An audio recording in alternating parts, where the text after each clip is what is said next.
και σε την δόξα και ευχαριστία και προσκύνηση αναπέμπομεν το Πατρί και το Υιό και το Άγιο Πνεύμα την νίκαια και εις τους αιώνας των αιώνων.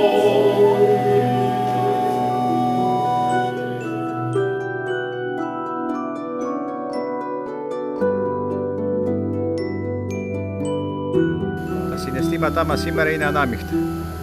Από τη μια είμαστε χαρούμενοι που ο Άγιος Θεόδωρος μας αξίωσε να λειτουργήσουμε σήμερα στη χάρη Του, και από την άλλη είναι πόνος ψυχής να βλέπεις παρακάτω το σπίτι σου, εκεί που μεγαλώσανε τα παιδιά σου, που έζησες χαρές, λύπες, να είναι μέσα στο νερό, δυστυχώς.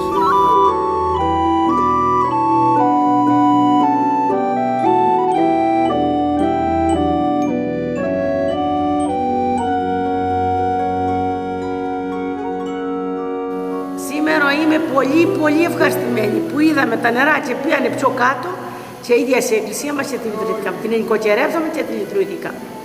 Και εύχομαι να έχει νερό να πίνει ο κόσμος όλος, αλλά και εμάς να μας προστατέψουν, τον Άγιο μας.